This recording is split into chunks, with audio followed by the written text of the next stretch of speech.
Ma passion.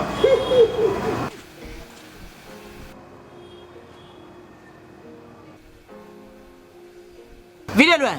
Mbudi. Yo sakananga. Na nini? Yo kamata anga bolole. Oh. Yo silisaki musala na yo lokola cadre. Et comme on a ta pension, oyo la nga enveloppe lokola huissier. Na ninga kuna bua kisanga sundula bango kuna. Obua kisango. Na ndenge nini? Boy. Yo est-ce que oyebaka montant cotisation nini patron na yo azako chelo na CNSA? Bon a déclarer on a grade ni. Ngene yep. Hey.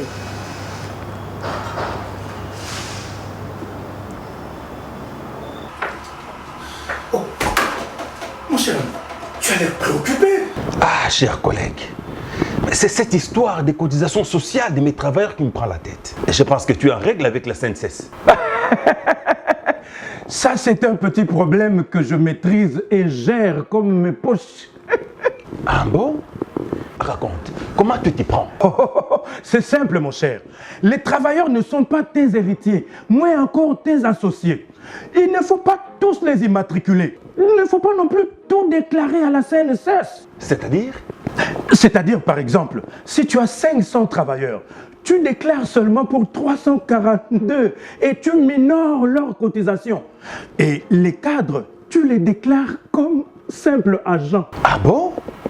Donc, non seulement tu ne déclares pas convenablement tes travailleurs, mais aussi tu ne verses pas correctement les cotisations telles que tu les perçois chez tes travailleurs. Tu as compris? Tu es sérieux? Oh mais très sérieux! C'est ce qui me permet de souffler. C'est un détournement. Hein? Tu risques même de faire la prison quand ça se saura. Qui le saura? Mon cher, ces gens-là n'ont pas le temps pour ça. Même pas l'intersyndical? Quel syndicaliste? Est-ce qu'ils s'en occupent même? Hein? Et aussi, il faut savoir leur fermer les yeux. Regarde.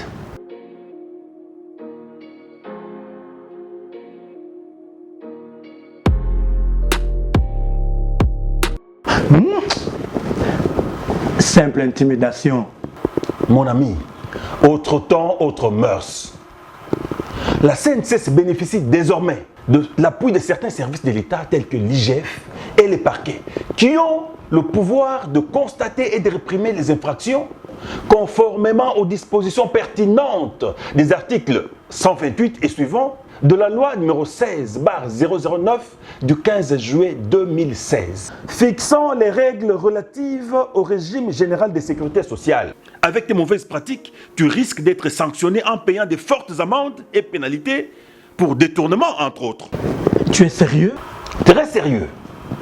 Il faut arrêter avec ces pratiques criminelles qui ne permettent pas aux travailleurs de jouir de leurs allocations familiales et de bénéficier d'autres prestations adéquates au moment de leur retraite. Merci, mon cher. Ah ouais, IGF a côté ma camboyo, n'a parqué. Pardon. Je dois tout régulariser. Tu as intérêt. Merci, hein, merci. Patron Zandoki. Mbudi, patron bomingai. Eza kaka patron na bino te. Na ba syndicaliste na bino. Po bango ni baza sansa kolanda la vie ya basali. Mais baza complice. Et c'est ngel to dénoncer bango bakende bolo. Bakende Mbudi, bakende.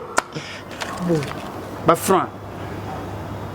Chers employeurs assujettis de la CNSS, régularisez votre situation auprès des centres de gestion de vos ressorts.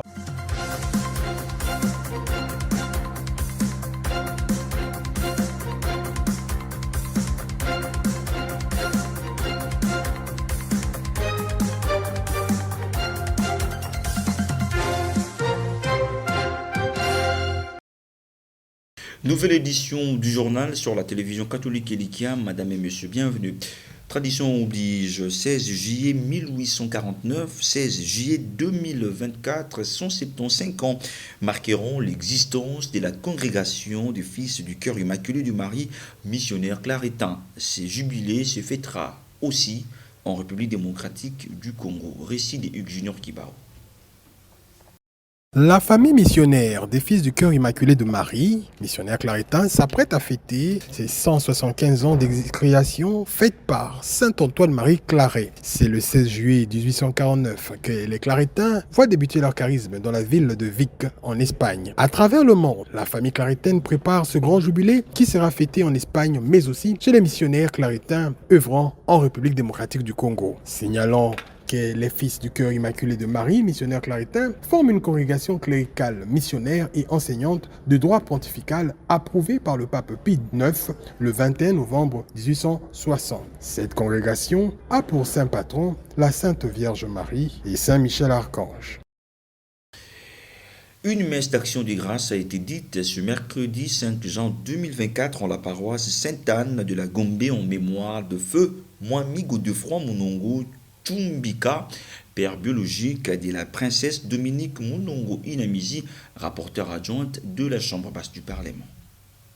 Accompagné des membres de sa famille biologique, ses collègues députés nationaux, notamment Christian Mwando, les chefs traditionnels et autres notabilités, dans cette messe d'action de grâce en mémoire de feu Mwami Godefroid Munongo Chumbika, princesse Dominique Munongo Inamizi, fille biologique du défunt et rapporteure adjointe de l'Assemblée nationale, salue la mémoire d'un combattant.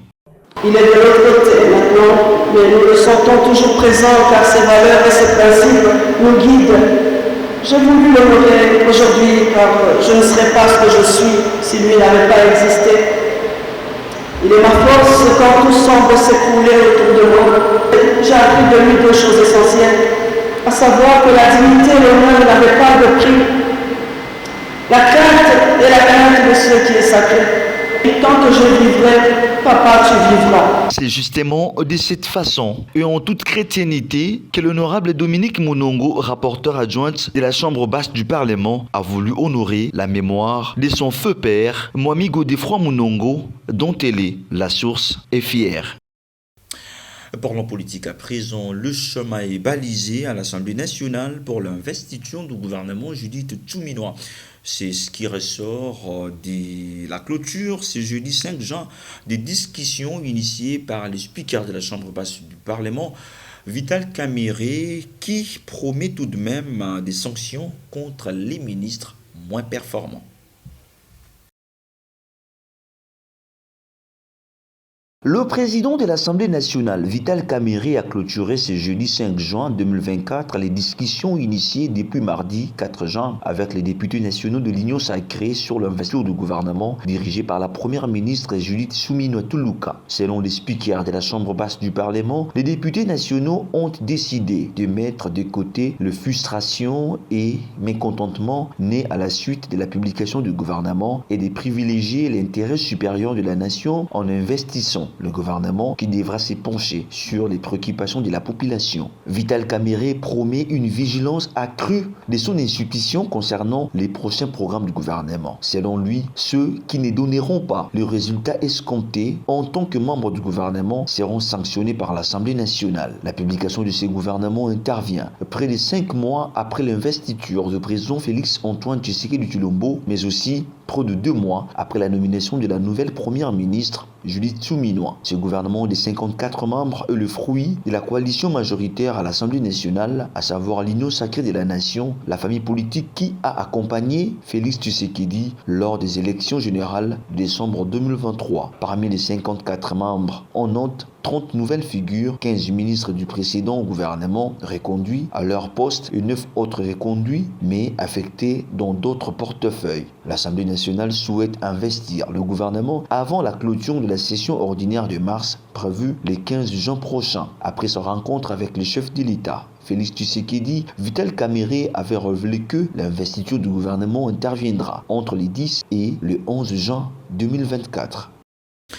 On va parler économie dans cette édition du journal. La Banque centrale du Congo a annoncé le renforcement de son dispositif d'encadrement du secteur de paiement dans le cadre des mesures visant à promouvoir l'utilisation du franc congolais.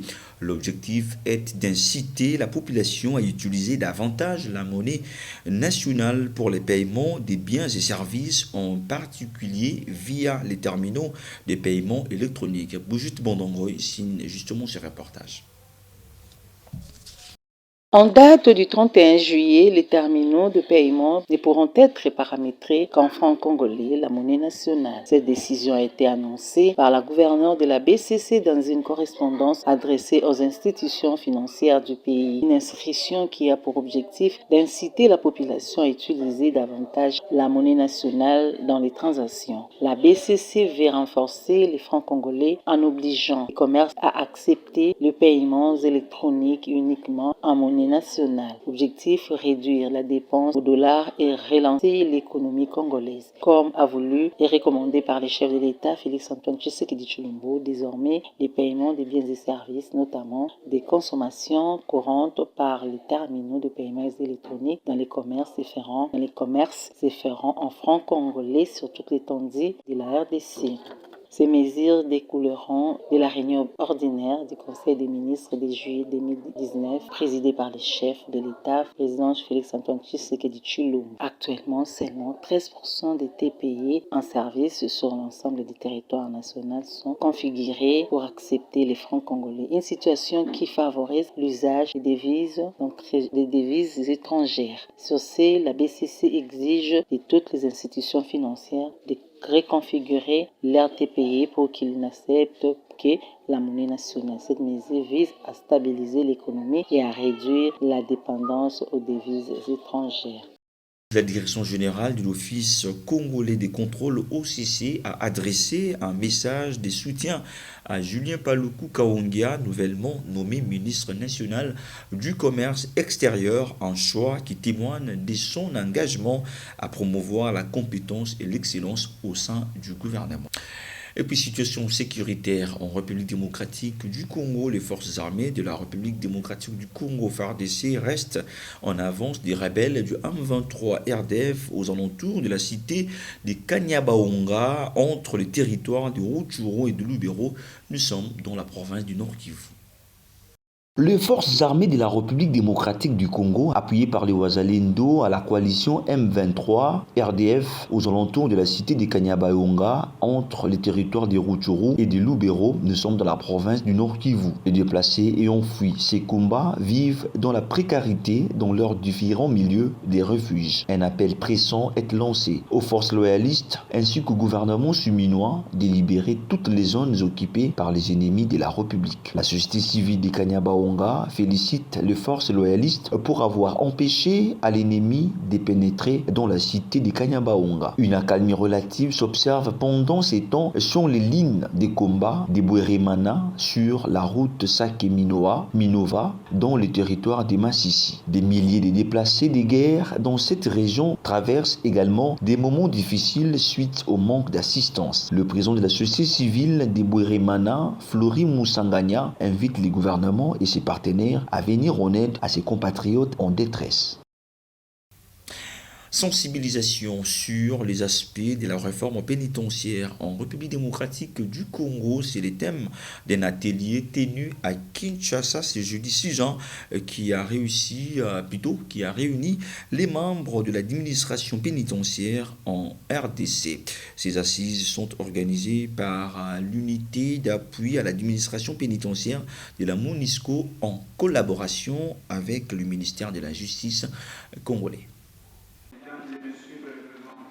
C'est autour du thème sensibilisation sur les aspects de la réforme pénitentiaire en RDC que tous les membres de l'administration pénitentiaire, du pouvoir judiciaire, de différents chefs d'office civil et militaires, le barreau, chef de division de la justice congolaise, le directeur des prisons et les commandants militaires, dont 25% de femmes, ont pris part à cet atelier organisé par l'unité d'appui à l'administration pénitentiaire de la MONUSCO et le ministère de la Justice, ceci dans l'objectif de s'approprier les textes relatifs à la réforme du système pénitentiaire adapté et en cours d'adaptation et préparer sa mise en œuvre. À l'issue de cet atelier, Maître Désiré Ntimbi, conseiller pénitentiaire en RDC et à la MONUSCO, évoque les grandes thématiques évoquées. Aujourd'hui, c'était une séance de sensibilisation sur le processus de la réforme du système pénitentiaire en RDC.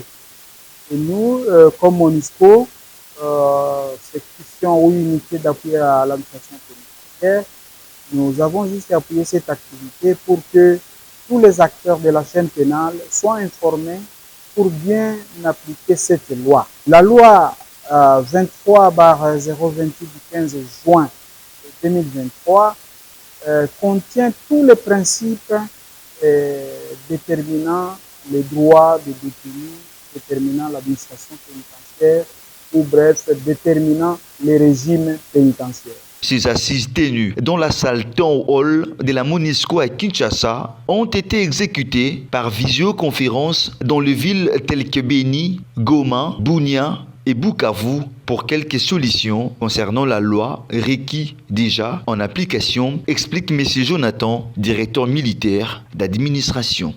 Dans l'actuelle loi, le législateur a tout prévu. C'est qu'il y a des innovations dont on parle, c'est qu'il y a des constructions de prisons modernes, il y a les innovations. En tout cas, je demanderai à tout le monde de pouvoir s'en approprier pour s'imprégner un peu, voir les biens fondés de la loi. Il s'y est noté que cette loi 23/028 du 15 juin 2023, qui contient tous les principes, détermine les régimes pénitentiaires et les droits pénitentiaires déjà d'application et sans excitation, surtout en cette période où la MONUSCO prépare de quitter la RDC. Toutefois, il n'y aura plus d'administration pénitentiaire et civile car tous seront des personnels pénitentiaires mais aussi porteurs d'armes. Au niveau de l'unité d'appui d'administration pénitentiaire de la MONUSCO, on félicite tous les partenaires membres invités à ces assises afin que tous les acteurs de la chaîne pénale puissent concourir à la bonne application de cette loi pour le bien-être de l'avenir du pays. Et puis en sport, troisième journée des éliminatoires de la Coupe du Monde 2026 qui sera co-organisée par les États-Unis, le Mexique et le Canada. Les Léopards de la République démocratique du Congo croisent les bottines ce jeudi à Dakar avec les Lions de la Teranga du Sénégal. Cette rencontre est prévue au stade Abdoulaye Wade d'une capacité d'accueil de 50 000 personnes. Bonne chance aux Léopards de la RDC. C'est par cette note sportive que s'achève cette grande édition du journal réalisé par l'ensemble de la rédaction. Madame et messieurs, merci à vous de l'avoir suivi.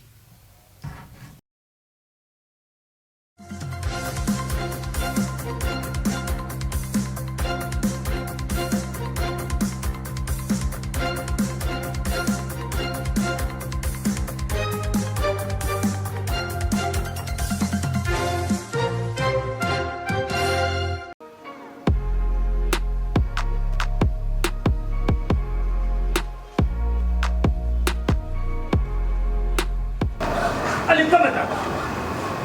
Ma patience.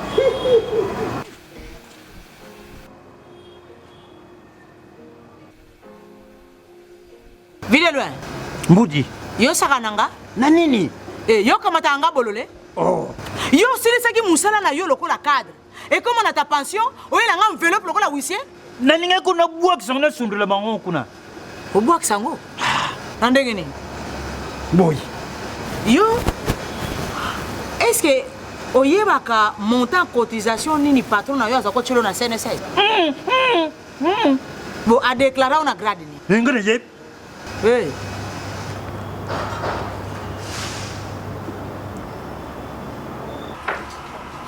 Oh, mon cher, tu as l'air préoccupé.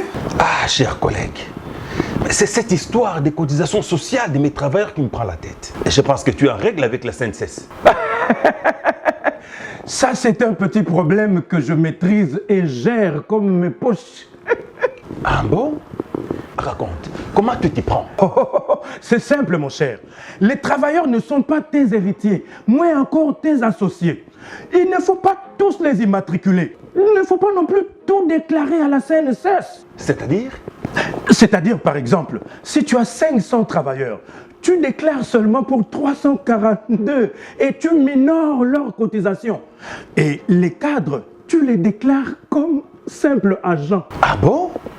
Donc, non seulement tu ne déclares pas convenablement tes travailleurs, mais aussi tu ne verses pas correctement les cotisations telles que tu les perçois chez tes travailleurs.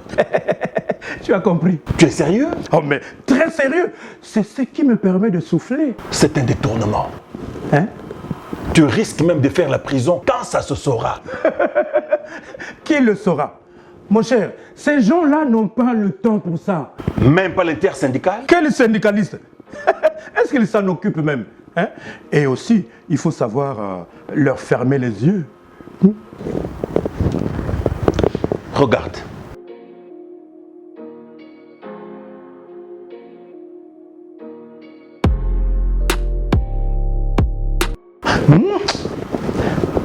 Simple intimidation. Mon ami, autre temps, autre mœurs.